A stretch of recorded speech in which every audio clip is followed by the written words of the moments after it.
Most people see this and think calm, space, aesthetic. That's the version the West kept. This is what they removed. The Ma character is built from two parts, a gate and something placed at the threshold. But it wasn't built around space, it was built around a decision.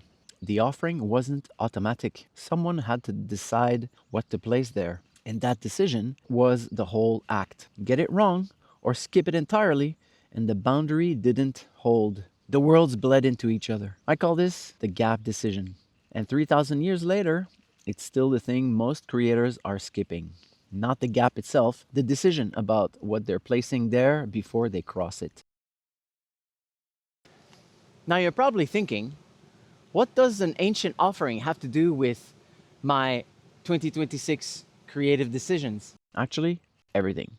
But not in the way you'd expect. The reason most creative decisions feel borrowed isn't because you lack clarity. It's because you crossed the threshold before you placed anything there. Someone frames the question, you answer their frame. Someone needs something, you solve their need. Someone moves fast, you match their speed. And you call it collaboration, responsiveness, being useful. But turns out, every time you do that, you're not making a decision. You're having one made for you. Roland Barthes did it to the kanji character Ma itself in 1978, took the concept, filtered it through Western categories, and returned it as negative space. The temporal dimension, the relational weight, the actual depth of the thing, gone. What remained was aesthetic, decorative, safe. That's what happens to your work when someone else frames the question and you answer it. The gap decision isn't about slowing down. It's about knowing, before you answer, whose world you're stepping into. Yours or theirs. But here's the part that stayed with me long after I understood the etymology. There's a specific feeling I've learned to recognize. It comes about 3 seconds after I say yes to the wrong thing. Not guilt, not regret yet. Just a small collapse, like something that was standing just sat down. That's the gap decision I did not make. That's the boundary I crossed without placing anything at the gate. Ningen, human being. Person interval. When you understand that the Japanese word for human is literally built from the word gap, the question stops being, how do I make better decisions? The question becomes, what am I protecting between me and everything asking for my yes? And when you start asking that question, the gap stops feeling like hesitation. Actually, it becomes the most productive place you can be.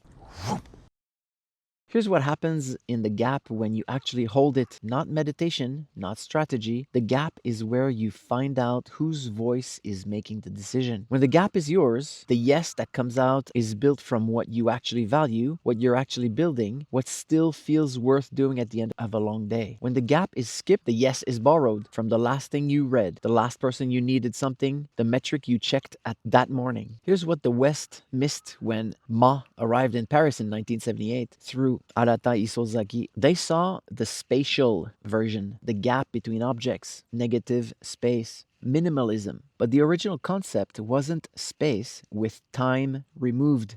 It was a duration, something you move through, not something you look at. That's why the gap decision can't be rushed. It's not a location you arrive at, it's a length of time you have to actually inhabit. The ancient scribes didn't build a character around the gap because they were calm people. They built it because without the boundary, the sacred and the mundane fuse. You can't tell them apart anymore. That's what's happening when your work starts feeling like it belongs to everyone except you.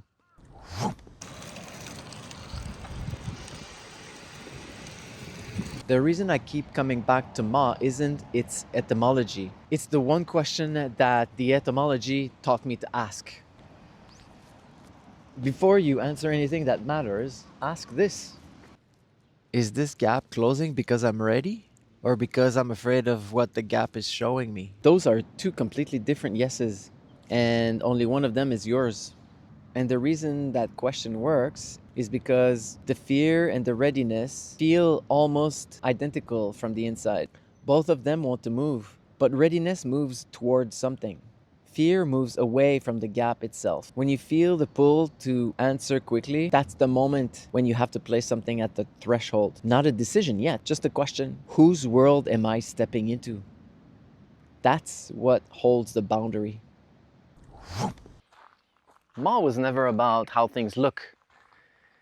It's about how long you hold the moment before you decide what they mean.